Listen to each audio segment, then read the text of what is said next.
Hello, দেখো আমি আজকে ডিমের একটা রেসিপি নিয়ে আসি। ডিম তো সবাই অনেক রকমভাবেই খাও, এই রেসিপিটা দেখবে, খুব ভালো লাগবে খেতে। এইভাবে করে দেখবে। আমার লাগছে দুটো ডিম নিয়েছি, আলু নিয়েছি, টমেটো, পেঁয়াজ, এখানে তোমার একটুখানি লঙ্কার গুঁড়ো, জিরে, ধনে, কাঁচা লঙ্কা, 4 কোয়া রসুন আছে, আর আদা আছে। এবার বাটির ভিতরে একটু তেল দিয়ে এটা একটু ব্রাশ করে নেব।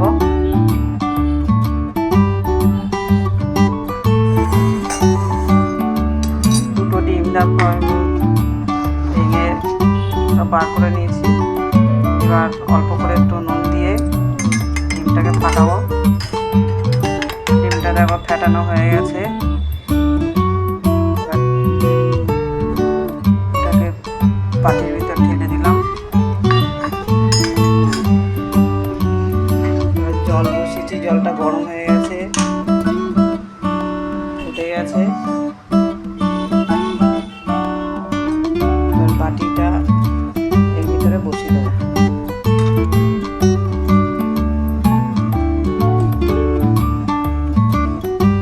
বসিয়ে দিয়ে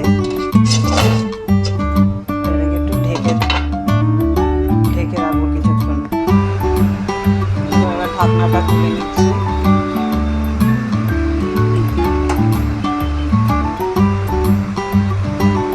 সুন্দর জমে গেছে।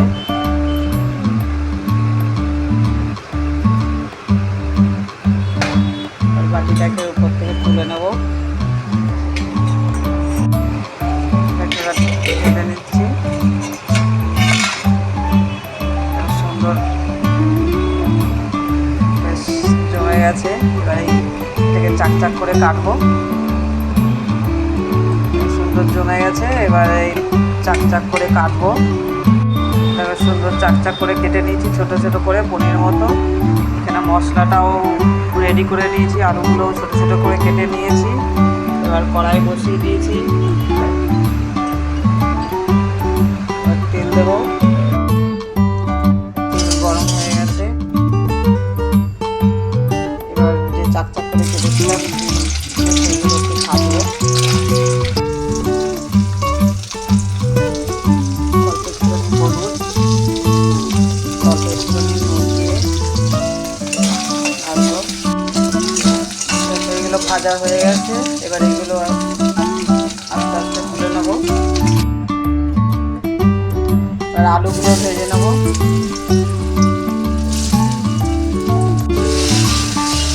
আলুগুলো দেখো লাল লাল করে ভাজা হয়ে গেছে। আলুগুলো এবার তুলে নেবো। আর 1 চামচ সরষের তেল দিলাম। দেবো জিরে ফোড়ন,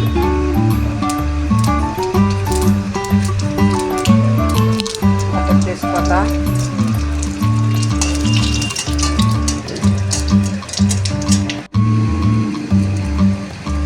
পেঁয়াজ কুচিগুলো দিয়ে দিলাম। পেঁয়াজ ভাজা হয়ে গেছে। কেটে নিয়েছিলাম সেগুলো সব দিয়ে দিলাম।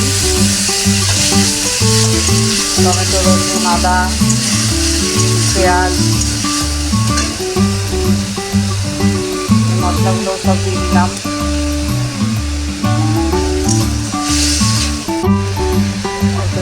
জল দিয়ে মশলাগুলোকে ভালো করে কষাবো। এবার এখানে হলুদ দিয়ে দিলাম, 1 চামচ হলুদ দিলাম, 1 চামচ নুন দিলাম,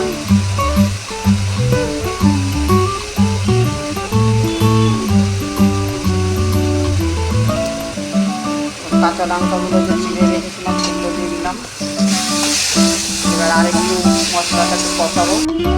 মশলা কষানো হয়ে গেছে। এবার আলু আর ডিমগুলো দিয়ে দিলাম। আর একটুখানি এটা নেড়ে ছেড়ে তারপরে জল দেবো। তোমরা সবাই এইভাবে ডিম করে খেয়ে দেখবে, টেস্টটা অন্যরকম হয়। কষানো হয়ে গেছে। এবার আমি অল্প করে জল দেবো।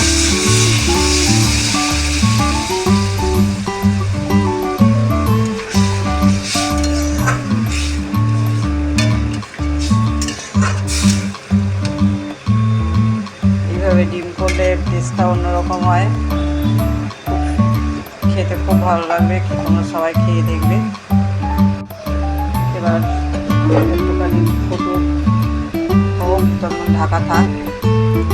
এবার আমি আটা মেখে নেবো যতক্ষণ এটা হবে। তরকারিটা হয়ে গেছে, অনেক সুন্দর কালার এসছে। এইভাবে তোমরা সবাই করে খেয়ে দেখবে, এর টেস্টটা অন্যরকম। এদিকে আমার আটাও মাখা হয়ে গেছে। গরম মশলা দিয়ে অল্প করে হালকা করে একটুখানি গরম মশলা দিয়ে এবার ঢেকে রাখবো।